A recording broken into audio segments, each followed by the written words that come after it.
Je ne sais pas pourquoi, mais dans ma vie, beaucoup de choses se répètent. J'ai la sensation d'avoir un scénario en tête et de toujours faire la même chose, de toujours, quelque part, un petit peu penser de la même façon. Et c'est indépendamment de ma volonté, hein. J'ai pas envie parce que à chaque fois, je fais des erreurs en fin de compte. Je me mets toujours avec ce mec-là, ou avec ce type de mec-là qui me va pas, qui me convient pas, et je ne sais pas pourquoi, et j'aimerais vraiment sortir de cette situation-là. Cette chose-là de répéter souvent les mêmes choses indépendamment de sa volonté, c'est quelque chose qui est rencontré par beaucoup, beaucoup, beaucoup de personnes, et c'est quelque chose qui s'explique. Donc je vais te l'expliquer. Alors en fait, dans notre vie, dès l'enfance, on s'est forgé une façon de s'adapter. On s'est adapté d'une certaine manière. Toi comme moi, on s'est adapté aux situations que l'on a vécues. On a aussi intégré certaines normes, on a intégré certaines expériences d'autres personnes, notamment nos parents, des amis, de la famille, qui ont vécu certaines choses et nous, on l'a intégré. Et donc, on a forgé comme ça des schémas de pensée. Donc en fait, un schéma, c'est un filtre de couleur. Ce qui fait que, en fin de compte, avec ces filtres-là, on va pas interpréter les choses de la même façon. C'est-à-dire que toi et moi, si on vit une même situation, il y a de fortes chances pour qu'on ne la vive pas de la même façon, avec les mêmes émotions, avec les mêmes pensées. Tu me suis? Tout simplement parce que toi, tu as certains filtres et que moi, j'ai certains autres filtres. Même si on peut avoir des schémas de pensée un petit peu identiques, on va pas hem, les voir de la même façon parce qu'ils sont pas composés de la même façon. On n'a pas vécu les mêmes choses. Donc on va interpréter les choses différemment. Les schémas nous vont nous faire interpréter la réalité.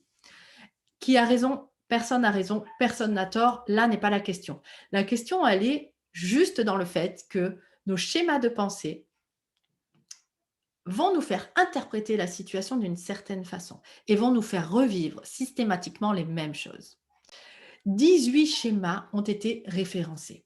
Alors ça va du schéma de l'abandon jusqu'au schéma de la perfection, du perfectionnisme, du manque affectif, méfiance, abus, plein de schémas comme ça qui font que quand on a défini nos schémas, on va pouvoir se rendre compte que, en fin de compte, nos schémas nous font penser d'une certaine manière et ce n'est pas la réalité. C'est notre manière de raisonner et notre manière d'interpréter les choses. Alors tout ça, c'est super, c'est ce que l'on peut travailler en thérapie cognitive et comportementale. Il y a notamment un questionnaire qui nous permet d'évaluer les schémas que l'on va hem, avoir. Un schéma, ce qui est important de savoir, c'est que ce n'est pas négatif, ce n'est pas une mauvaise chose. Même si ça nous fait parfois avoir des comportements qui ne sont pas tout à fait adaptés aux situations, même si ça nous fait avoir des pensées qui ne sont pas justes, c'est OK, hein, nos schémas sont là, ils nous protègent d'une certaine manière. À un moment donné de notre vie, on a, par exemple, pu intégrer qu'il était important de comment dire?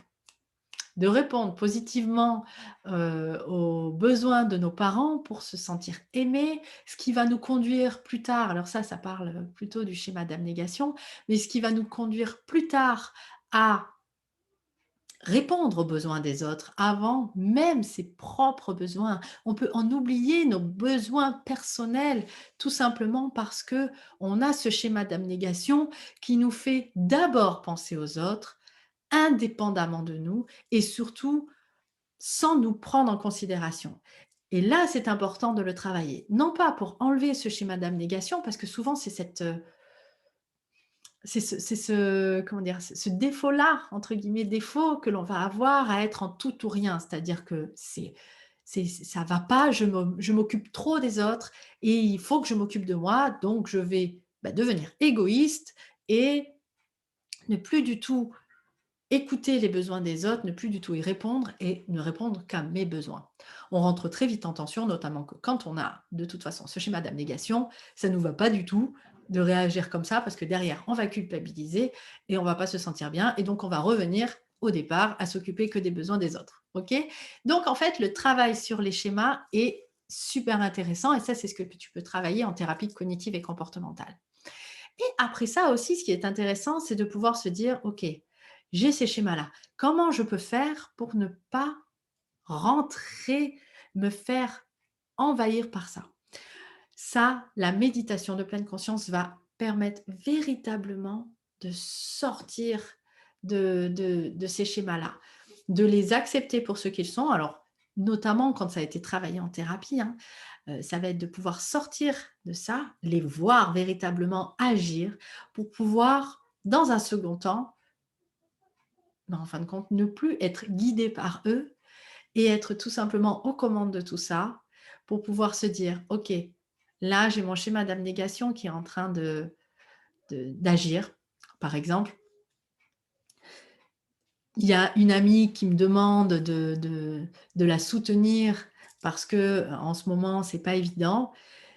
Si je suis guidée par mon schéma d'abnégation, je vais aller vers elle directement. Je ne vais pas m'interroger sur moi, mes besoins, sur moi, mon état de santé, sur moi, mon état psychique. Je vais y aller corps et âme.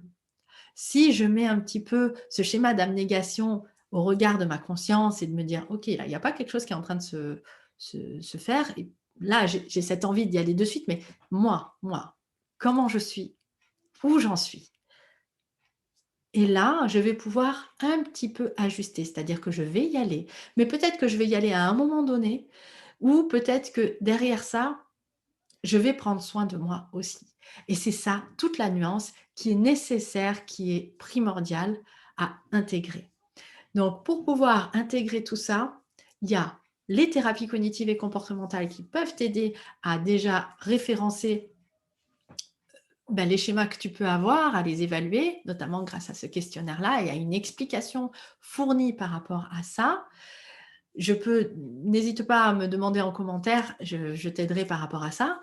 Et il y a la méditation de pleine conscience qui peut t'aider à prendre du recul par rapport à ces schémas qui agissent, à les observer et à pouvoir s'en extirper à un moment donné, non pas pour aller dans du tout ou rien, mais pour essayer d'adapter ce mode de pensée et ce que tu traverses à la situation que tu es en train de vivre. Voilà, j'espère que ça a été assez concis, assez précis et assez explicatif pour toi, que tu as bien compris la notion de schéma. Si c'est le cas, n'hésite pas à faire un petit pouce en l'air. Marque-moi des commentaires si tu as besoin d'explications supplémentaires. Et il y a aussi, pour pouvoir un petit peu avancer sur la pleine conscience, n'hésite pas à télécharger mon guide de méditation avec les méditations associées pour pouvoir avancer et toucher un petit peu du doigt ce qu'est la méditation de pleine conscience et tous les bienfaits qu'elle pourrait avoir pour toi. Voilà, des bisous, bye bye.